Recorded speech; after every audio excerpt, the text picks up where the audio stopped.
High Regent Vextara received the human ultimatum with the arrogance of someone who had never truly faced consequences for her actions. The message was simple and broadcast across every communication channel in the galaxy simultaneously. You have violated the oldest rule. You have declared genocide against human communities throughout the galaxy. You have 72 hours to withdraw all military forces and issue a formal apology to every species you have wronged. This is your only warning. Vextara's skin cycled through angry colors as she addressed the Dominion Council. These primitive farmers dare to threaten us? Double all military deployments. I want every human settlement found and eliminated within the week. Admiral Krethvar shifted uncomfortably in his armor. His soldiers had reported strange things happening throughout Dominion space. Ships appearing where none should exist. Military installations losing communication. Weapon systems shutting down for no apparent reason. But he followed orders. As you command, High Regent, he replied. All available forces are moving to human settlement coordinates. What the Dominion leadership didn't understand was that humans had been preparing for this moment for 800 years, and their preparation had been thorough beyond imagination. Captain Tae-Ho Kim stood in the command center of what everyone had believed was an agricultural colony ship, watching displays that showed the true scope of human presence in the galaxy. Each point of light represented not just a settlement, but a carefully positioned strategic asset. Status report, he requested. Commander Yunwoo Lee consulted his tactical displays. All human communities have confirmed activation. Manufacturing centers are at full production. Defensive networks are online. Strike teams are in position throughout Dominion space. Dr. Somin Park was coordinating with human communities through quantum communication networks that operated faster than the Dominion's best technology. Tae-Ho, we're receiving confirmation from sectors the Dominion doesn't even know we occupy. Our people have been much busier than even we realized. The first sign that something was wrong came when Admiral Krethvar's flagship, the massive battlecruiser Dominator, simply stopped working. Not damaged, not destroyed, just stopped. Every system shut down simultaneously, leaving 20,000 crew members floating helplessly in space. Lieutenant Dong Hyun-yoon's voice crackled over the communication system from his scout ship. Captain, you're seeing this too, right? That's not natural. Through the view screen, they watched as Dominion warships throughout the system began shutting down one by one. Their weapons went silent, their engines died, their shields collapsed. It looked like some kind of technological plague was spreading through their fleet. Engineer Ji-eun Choi smiled grimly as she monitored her work. Remember that communications equipment we captured from the bounty hunter? It gave us access to Dominion computer networks. I've been very busy over the past few hours. What she had created was elegant in its simplicity. Every piece of Dominion military technology now carried a hidden program that would activate when used against humans or human settlements. The program didn't destroy the equipment, it simply made it impossible to use for aggressive purposes. Can they fix it? Tae-Ho asked. Eventually, maybe, Ji-eun replied. But it will take them months to identify and remove all the infiltration programs. And by then, we'll have had time to make other arrangements. Those other arrangements were already becoming visible throughout the galaxy. Human ships that had been hiding for centuries emerged from concealment and began moving with purpose that terrified every species that witnessed it. The humans didn't attack civilian targets or inhabited worlds. They didn't kill unnecessarily or destroy property without reason. But every Dominion military installation, every weapons depot, every strategic command center simply ceased to function. Min-Ho, Song was coordinating the largest logistical operation in galactic history, from what appeared to be a simple administrative office aboard a farming vessel. Mining Station Alpha 7 reports successful neutralization of the hegemony weapon manufacturing facility. No casualties among the workers. They were safely evacuated before our people arrived. Agricultural Community New Seoul has disabled the Dominion Central Communication Hub on Calvar Prime. All military communications in that sector are now routing through our networks. Trading. Post Busangama successfully infiltrated and neutralized 3 Dominion fleet bases simultaneously. Local civilians were warned in advance and moved to safety. The reports kept coming. Humans appeared inside impenetrable facilities, disabled weapons that couldn't be stopped, and vanished before anyone could respond. But they never harmed non-combatants, never destroyed civilian infrastructure. never caused unnecessary suffering. Dr. So-Min Park was broadcasting continuously on all channels, explaining to the galaxy what was happening and why. This is Dr. So-Min Park speaking for human communities throughout the galaxy. We are not invading your worlds or threatening your people. We are simply ensuring that the Dominion Council can never again plan genocide against any species. Admiral Krethavar, floating helplessly aboard his disabled flagship, could only watch as his military forces became completely ineffective. How are they doing this? He demanded of his technical staff. We don't know, sir, came the reply. Our equipment registers their ships as agricultural vessels, but they're performing maneuvers that should be impossible. Our weapons target them as primitive technology, but our shots pass through empty space. It's like they're not really there, but they're affecting our systems anyway. What the Admiral didn't understand was that human technology had evolved along completely different lines from standard galactic equipment. While other species had focused on making their weapons more powerful, humans had focused on making themselves harder to fight.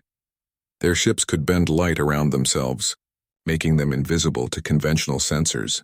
Their communication systems operated through quantum entanglement, making them impossible to intercept or jam. Their computer viruses were designed to be helpful rather than destructive. Dominion equipment didn't break down. It simply refused to be used for violence. Young Na-Un was playing with her building blocks in the children's area of the ship when her father came to visit her. Like many of the adults, he had been awakened from cryosleep to help with the crisis, but the children had been kept to their normal routines as much as possible. Daddy, she said, looking up from her blocks, are the mean aliens going to stop being mean now? Her father, a gentleman who had spent 20 years teaching alien languages to human children, knelt down beside her. I think so, sweetheart. Uncle Tejo and the other grown-ups are making sure they understand that hurting people is wrong. Good, Na-Un said, returning to her blocks. Maybe they can learn to be nice and we can all be friends. Her innocent words carried across the ship's communication system, where they were heard by everyone, including the captured Dominion soldiers in the holding areas. Many of them had never heard a human child speak before, and her simple hope for friendship was more disturbing to their worldview than any weapon could have been. By the end of the first day, the Dominion Council's military capabilities had been reduced to zero throughout most of their territory. Not destroyed, not captured, simply made inoperative. Human communities that had hidden for 8 centuries revealed themselves to be a civilization that spanned thousands of worlds and controlled resources beyond imagination. But the most shocking revelation came when Zilneth, the ancient historian, transmitted files that he had kept hidden for centuries. The truth about galactic history was finally exposed. How the Dominion Council had systematically eliminated dozens of species over the past millennium, always finding excuses, always covering up their crimes. High Regent Vexitara found herself facing not just human resistance, but a galaxy-wide rebellion as other species realized they had been living under the rule of genocidal tyrants. The Dominion Council that had seemed so powerful just days before crumbled as member species withdrew their support and demanded justice for centuries of hidden atrocities. Captain Tejo, Kim looked out at the stars and felt the weight of 800 years of preparation reaching its conclusion. So-Min, send a message to all human communities. The 72 hours are over. The threat has been neutralized. Begin Phase 2. What's Phase 2? Commander Hyunwoo asked. Tejo smiled for the first time in days. We make sure this never happens again. And then we go back to farming. The galaxy was about to learn that humans kept their promises, both the good ones and the terrifying ones. The captured alien communication equipment filled Dr. So-Min Park with cold dread as she listened to intercepted Dominion Council transmissions. What she heard was worse than she had imagined possible. Directive 77 Alpha is now active. High Regent Vexitara's voice crackled through the speakers. All human settlements throughout the galaxy are to be located and sterilized. This species represents an existential threat to galactic civilization and must be eliminated completely.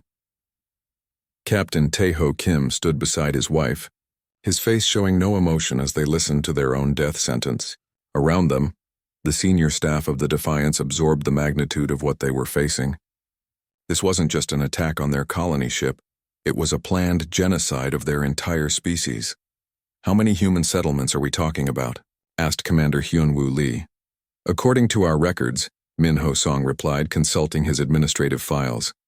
Approximately 2,000 known communities scattered across 800 different systems. But there are probably more we don't know about. Humans have been very good at staying hidden.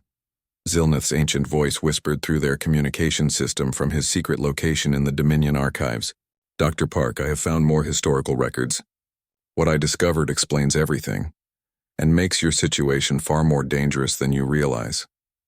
The old historian's words painted a picture of galactic history that had been deliberately erased. 800 years ago, humans hadn't just been members of galactic civilization. They had been its protectors. When a species called the Devourers had tried to consume entire worlds, humans had been the ones to stop them. Your people didn't just fight the Devourers, Zilnath explained. You eliminated them so completely that most species have forgotten they ever existed. But then the other governments became afraid of human capabilities and tried to control your species. What happened next? So Min asked, though she suspected she already knew the answer. Humans responded by systematically dismantling every government and military force that threatened them. You didn't conquer anyone or take their territory. You simply made it impossible for anyone to threaten human communities ever again. That's when the rule was created, not to protect other species from human aggression, but to protect them from human defensive responses. Engineer Ji-un Choi had been working frantically while the others talked, her fingers flying over control panels as she accessed systems that had been dormant since the ship was built. Captain, I need to show you something. The Defiance isn't just a colony ship. She led them to a sealed section that had been marked as Agricultural Storage Bay 7. When the massive doors opened, they revealed something that made even Taeho's calm expression change. The bay contained manufacturing equipment capable of producing advanced weapons, defensive systems, and communication devices. But more importantly, it held something else: the complete technical specifications for every piece of military technology that humans had developed over 8 centuries of hiding. Every human ship carries this, Ji-un explained. We've been preparing for the possibility that someone would force us to defend ourselves again. We hoped it would never be necessary. Lieutenant Dong Hyun-yoon's voice crackled over the communication system from his scout ship. Captain, you need to see what's happening in the outer system. We're not alone out here. The main view screen showed what appeared to be empty space, but enhanced sensors revealed the truth. Ships were emerging from concealment throughout the system. Human ships that had been hiding in asteroid fields, behind moons, and in the shadows of planets. They had been there all along, watching and waiting. How many? Taeho asked. 17 colony ships similar to ours, Dong-hyun reported. But also defensive platforms, manufacturing vessels, and what looked like warships designed specifically for rapid deployment. Captain, I don't think we ever stopped being a military force. I think we just got very good at looking like civilians. The truth was becoming clear. Humans hadn't fled galactic civilization 800 years ago. They had strategically withdrawn to prepare for exactly this situation. Every colony ship was actually a mobile fortress. Every farming community was a defensive position. Every trading post was an intelligence-gathering station. Min Ho Song was coordinating with human communities across the galaxy through quantum communication networks that the Dominion didn't know existed. The reports coming back painted a picture of a species that had never really been hiding, and they had been positioning themselves. Agricultural. Station Gamma 7 reports full operational readiness, he announced. Mining community New Jeju has activated defensive systems. Trading post Busan Alpha is coordinating with surrounding systems for mutual defense. Dr. So-min Park realized that even the names of their communities told the story. New Seoul, New Busan, New Jeju. Humans had been rebuilding their civilization throughout the galaxy, always remembering their origins while preparing for the day someone would threaten them again. But the most shocking revelation came from Ji-un's analysis of the Dominion's own technology. For months, she had been quietly infiltrating their computer systems every time they communicated with the human ship. What she found made her blood run cold. Captain, I need to show you something about our alien friends, she said, her voice tight with controlled anger. They've done this before. The files she had stolen from Dominion archives revealed a pattern that stretched back centuries. The Calvari, Vextara's species, had been systematically eliminating other civilizations that they considered threats or competitors. They would study a species, learn their weaknesses, and then find excuses to destroy them completely. The Devourers weren't the only genocide the galaxy has forgotten, Ji-un explained. The Dominion Council has been covering up their own crimes for over 1,000 years. They're not trying to protect galactic civilization from humans. They're trying to eliminate the one species that could expose what they've been doing. Taeho looked at his senior staff, people he had worked with for decades, friends who had followed him across the galaxy in search of peace. In their eyes, he saw the same realization that was forming in his own mind. "We can't run this time," he said quietly. "They'll never stop hunting us. And if we disappear again, how many other species will they eliminate while we're gone?" Commander Hyunwoo nodded grimly. "The question is, do we defend ourselves or do we make sure this never happens again?" The answer came from an unexpected source. Young Na-yun, the 6-year-old girl who had helped capture the bounty hunter, appeared in the command center holding a drawing she had made. It showed stick figures of humans and aliens holding hands around what looked like planets and stars. "Uncle, Taeho," she said in the serious voice that human children used when they had figured out something important. "The mean aliens are going to hurt other kids too, aren't they? Not just us." Taeho knelt down to her level. "Hitus na-un." "They might. Then we have to stop them," she said with the absolute certainty that only children possess. "That's what grown-ups do. They protect the kids." The room fell silent. In the mouth of a child, the decision became simple. This wasn't about revenge or conquest. It was about protection, not just of humans, but of every species in the galaxy that couldn't defend itself against systematic elimination. Dr. So-min Park looked at her husband and saw the moment when Captain Tae-ho Kim stopped being a colony leader and became something the galaxy had hoped never to see. Again, a human military commander with unlimited resources and no choice but to use them. "Send the message," he said to Minho. "Full activation. All assets, all communities, all defensive positions. Tell them what we've learned about the Dominion's plans. And make it clear this isn't just about survival anymore." Across the galaxy, human communities received a message that hadn't been transmitted for 800 years. The rule has been broken. Total defense authorization is granted. Protect everyone. High Regent Vextara was about to learn why ancient warnings existed, and why some species were more dangerous when cornered than when left in peace. News of the failed boarding operation spread through Dominion space like wildfire. High Regent Vextara sat in her private chambers, her skin cycling through colors that showed her anger and embarrassment. 2,000 of the galaxy's best soldiers had been defeated by what were supposed to be primitive farmers. The reports made no sense.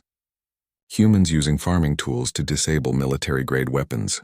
Elderly humans moving faster than trained warriors. Children who seemed to appear and disappear like ghosts through the ship's corridors. Worst of all, not a single human had been captured, while over 400 Dominion soldiers were now prisoners aboard the human ship. "Explain to me," she demanded of Admiral Krethvar, "how 50,000 sleeping farmers defeated our elite forces." The Admiral's armor showed scorch marks from his personal attempt to board the human ship. "High Regent, these humans are not what they appear to be. Their technology looks primitive, but it works in ways we don't understand. Their people seem weak, but they fight with desperate intelligence. We need a different approach." Vextara's forearms gestured impatiently. "Then we'll use a different approach. I'm hiring Mordoon." Even saying the name made other council members nervous. Mordoon was the galaxy's most feared bounty hunter, a shadow that could infiltrate any ship, eliminate any target, and escape without being detected. His services were expensive, but his success rate was perfect. Aboard the Defiance, Minho Song was proving that human administrators could be just as dangerous as human soldiers. The former corporate executive had spent his career organizing people and resources, skills that translated perfectly to coordinating a civilian resistance movement. "Mrs. Chen, I need your cooking group to prepare more of those special meals for our guests," he said, referring to the captured Dominion soldiers. The food wasn't poisoned, but it contained compounds that would make the aliens more cooperative and talkative. Youngsu's engineering class will continue their school project of dismantling alien weapons. Make sure they wear their safety gloves. The safety gloves contained scanners that recorded everything about the alien technology for later analysis. And the children's choir will continue their practice sessions near the holding areas. I'm sure our guests enjoy the music, and the songs contained subtle psychological elements designed to encourage alien cooperation.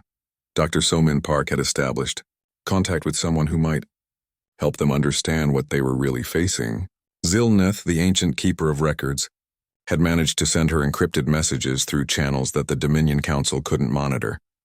Dr. Park, his translated voice whispered through her communication device, "You must understand what your species represents to the galaxy. The old records speak of humans as the only species that practices true total war. When threatened with extinction, you don't just fight back. You eliminate the threat completely." "That's ancient history," Somin replied. "We're just colonists now." "Are you?" Zilneth asked. "Your ship appeared from nowhere after 800 years. You've defeated a superior military force using farming tools. Your people show no fear, only determination. The galaxy forgot why we feared humans, but you've never forgotten why you left." Meanwhile, Mordoon was studying the human ship from his cloaked vessel. The bounty hunter belonged to a species that naturally bent light around their bodies, making them nearly invisible. His ship used similar technology, allowing him to observe his targets without being detected. What he saw confused him. The human ship looked like exactly what it claimed to be, a colony vessel full of farmers and families. But the way these humans moved, the way they organized their defenses, the calm efficiency with which they had defeated a professional military force, none of it matched their appearance. Mordoon prided himself on understanding his targets. But humans were unlike anything in his experience. He decided to board their ship at night when they would be sleeping and vulnerable. He was wrong about humans and sleep. Engineer Ji-un Choi never truly slept during a crisis. She dozed in short intervals while monitoring the ship's systems, always alert for threats. When her sensors detected an unusual energy signature near the outer hull, she was awake and moving within seconds. "Captain Kim," she whispered into her communication device. "We have an invisible visitor, boarding through maintenance hatch C7. Teho was also awake. Human military training included sleeping lightly during dangerous situations, and he had never forgotten those lessons. "Can you track the intruder?" "Not directly, but I can make life difficult for anyone trying to move through our corridors." Ji-un began activating what she privately called her home improvement projects.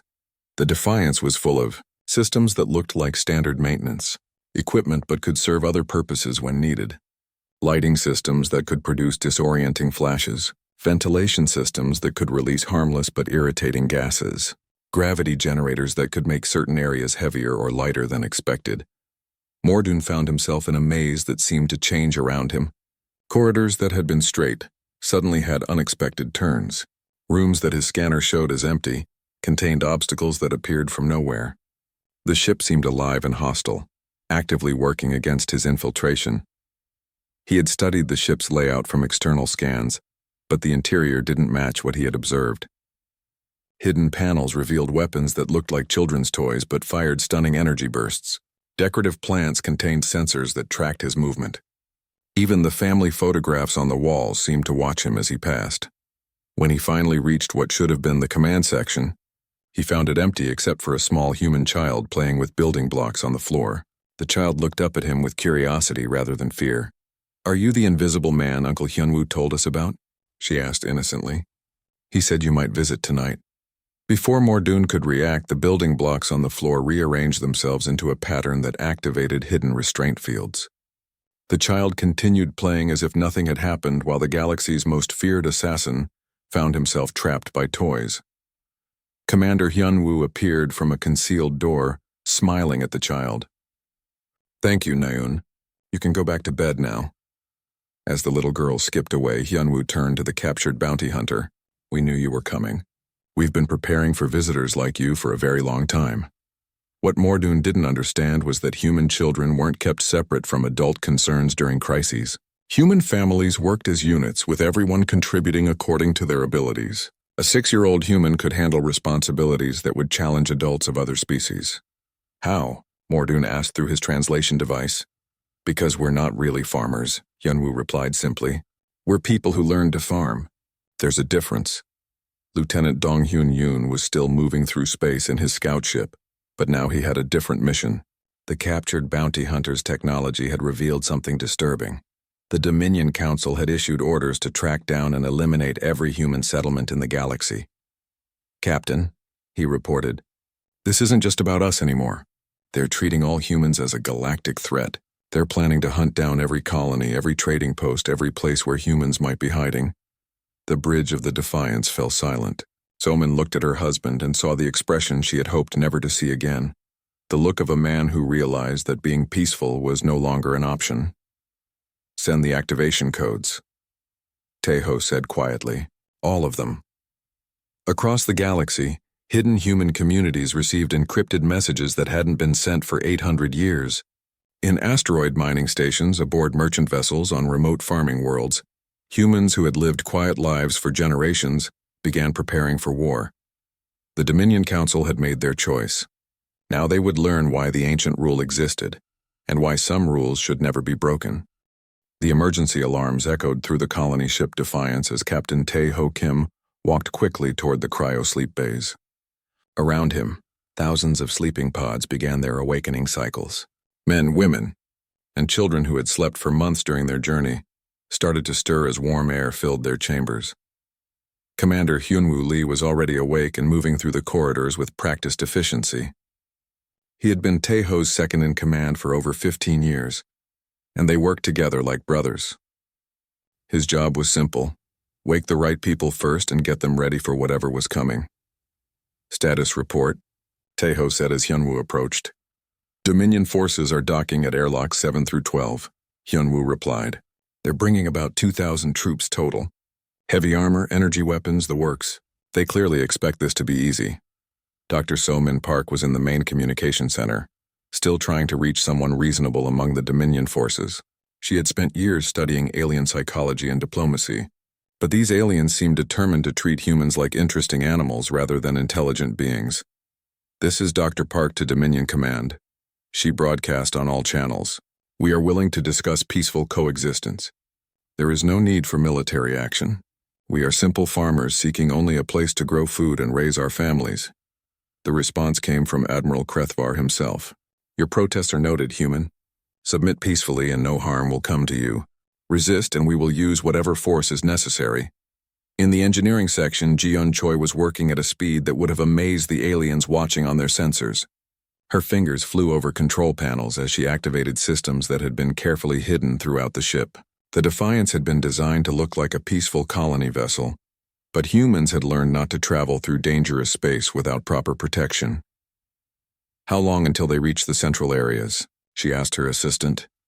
15 minutes at their current pace," came the reply. "They're being careful, scanning every room and corridor." Ji-Yeon smiled. Being careful was good. It gave her more time to prepare surprises.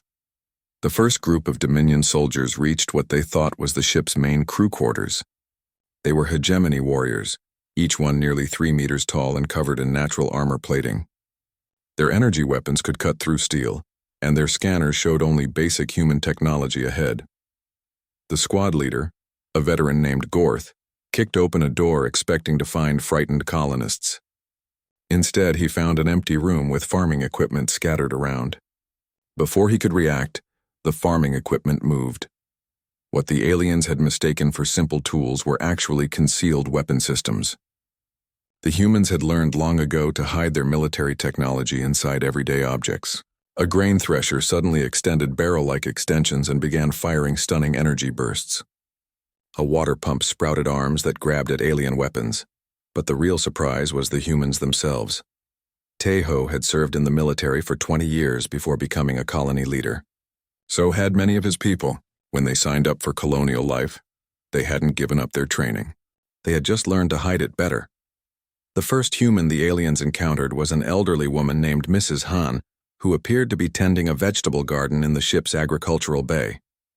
When 3 hegemony soldiers tried to capture her, they discovered that human elderly and alien elderly were very different things. Mrs. Han moved with the fluid grace of someone who had practiced martial arts for 60 years. She used the aliens' size against them, redirecting their momentum and striking at joints in their armor. Within seconds, all 3 soldiers were unconscious on the ground. "Children, come help me tie up these visitors," she called calmly to a group of young humans who appeared from behind the plants. "Use the strong rope." the kind we use for the heavy equipment.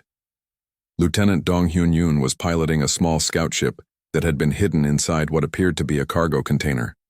As Dominion forces focused on boarding the main ship, he slipped out through a concealed bay and began gathering intelligence on their fleet positions. What he saw worried him. This wasn't just a small force sent to capture some interesting specimens. The Dominion had brought a full battle fleet, 30 warships surrounding the human colony vessel.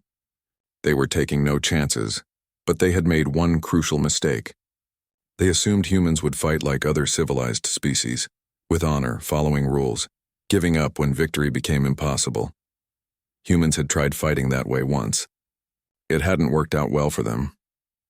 Back inside the ship, the Dominion boarding parties were discovering that humans didn't follow the normal patterns.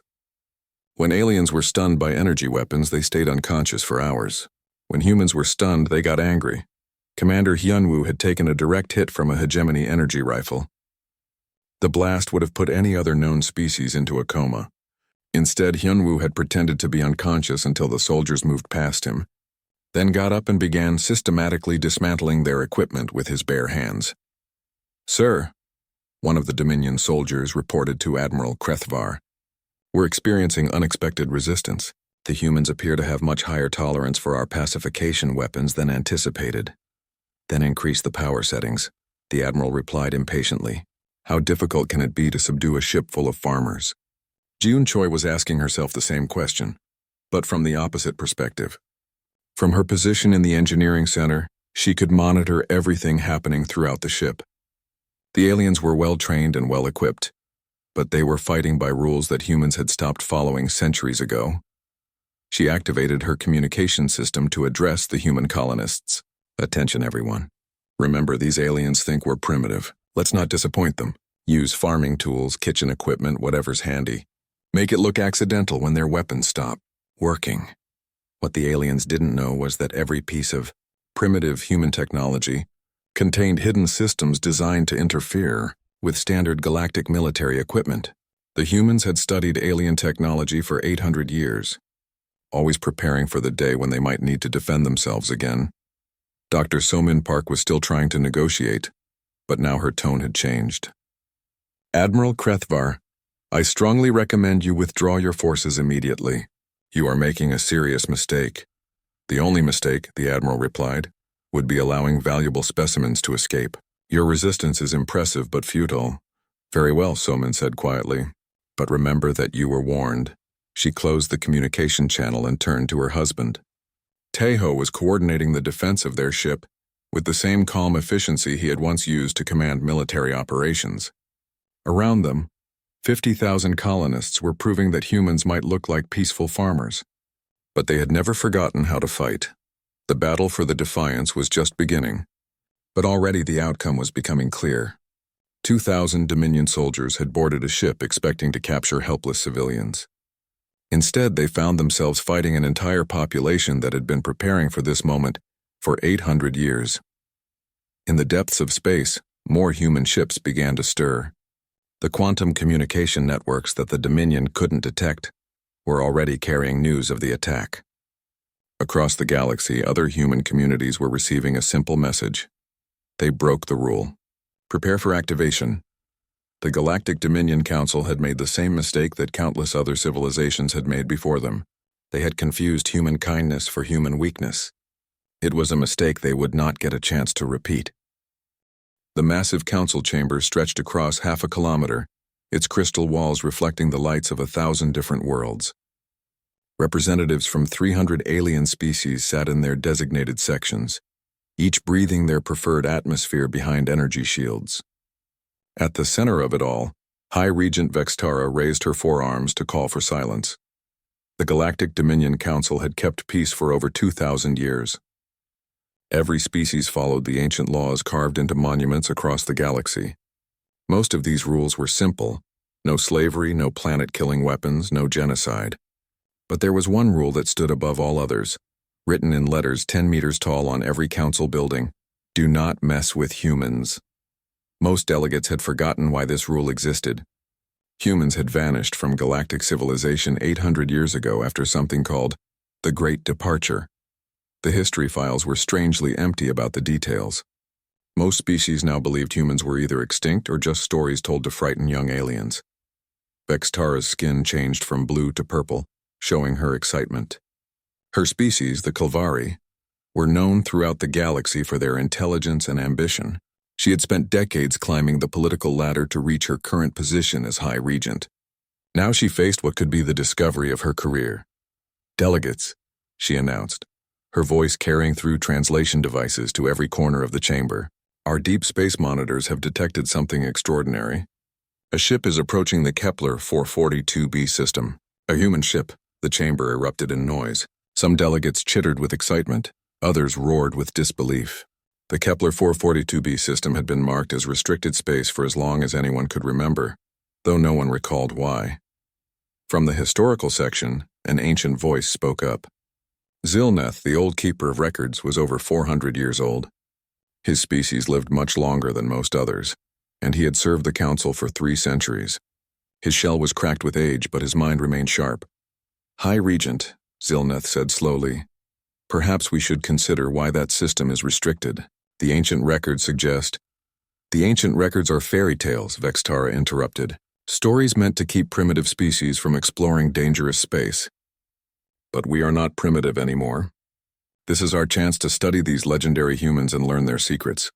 Zilneth's shell darkened with worry. He had spent his life reading the old texts, and fragments of memory told him the human rule existed for good reasons. But those memories were old and unclear, like trying to remember a dream from centuries past. The human ship was massive, nearly 2 kilometers long. It moved slowly through space, clearly not built for speed or war. The Dominion's best sensors showed it carried approximately 50,000 life forms in some kind of suspended animation. Only a small crew seemed to be awake and active. Admiral Krethvar, the military commander of Dominion forces, stood to address the council. His species, the Hegemony, were natural warriors with thick armor plating and powerful muscles. They had provided military protection for the Dominion for over a millennium. "The ship appears to be a colony vessel," Admiral Krethvar reported. "Our analysis shows primitive shielding and basic weapon systems. They pose no threat to our forces. We can easily capture them for study." Captain Tae-ho Kim stood on the bridge of the colony ship Defiance, looking out at the stars. He was a tall man with kind eyes and calloused hands, the result of years spent working alongside his colonists. His military service had ended decades ago, but he still carried himself like a soldier.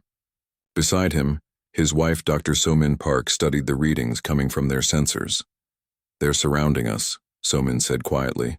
Her voice carried the calm tone of someone trained in diplomacy and science. She had spent 20 years studying alien cultures, preparing for this moment when humans might again make contact with the wider galaxy. Tae-ho nodded. He had expected this. Humans had been gone from galactic civilization for 800 years, but they had not been sleeping. Every human colony ship carried detailed records of what had happened before. They knew other species might not remember why humans had left. "Open communications," Tae-ho ordered. "Let's see if we can solve this peacefully." The view screen flickered to life, showing the strange face of High Regent Vextara. Her 4 eyes studied the humans with obvious curiosity and hunger. Behind her, Tae-ho could see the vast council chamber filled with hundreds of different alien species. "Greetings, humans," Vextara said, her translation device making her words sound mechanical. "I am High Regent Vextara of the Galactic Dominion Council. Your species has been absent from our civilization for many centuries. We are very interested in learning about you." So-min stepped forward, her diplomatic training taking over. "Greetings, High Regent. I'm Dr. So-min Park, speaking for the colony ship Defiance. We are peaceful settlers seeking only to establish a quiet agricultural community on the 4th planet of this system. We have no interest in galactic politics or conflict." Vextara's skin shifted to a darker purple. "I'm afraid that's not possible. Your species is too valuable for scientific study. By order of the Dominion Council, you will surrender your ship and submit to our research facilities. You will be treated well, of course." Tae-ho felt his jaw tighten, but he kept his voice calm. "We respectfully decline. We only want to be left in peace." "That is not an option." Admiral Krethvar's voice cut in from off-screen. "Prepare to be boarded. Any resistance will be met with appropriate force." So-min looked at her husband. In his eyes, She saw the same look he had worn during their darkest days on their previous colony. It was the look of a man who would do anything to protect his people. Perhaps, So-Min said carefully, you should check your historical records more thoroughly before making that decision. But the communication ended. Through the viewports, they could see Dominion warships moving into position around their colony ship. Taeho activated the ship's internal communication system. All colonists, this is Captain Kim. We are surrounded by alien forces demanding our surrender. Prepare for emergency procedures. Remember your training. In the deepest parts of the ship, systems that had been dormant for centuries began to wake up. Humans had learned hard lessons about trusting other species with their safety. The Defiance looked like a simple colony ship, but appearances could be deceiving. Zilneth sat alone in the archives, frantically searching through ancient texts. Somewhere in these records was the truth about why humans were feared. As Dominion troops prepared to board the human ship, the old historian found a fragment of text that made his blood freeze. They do not fight to win. They fight until their enemies no longer exist, but it was too late to warn anyone. The boarding had already begun.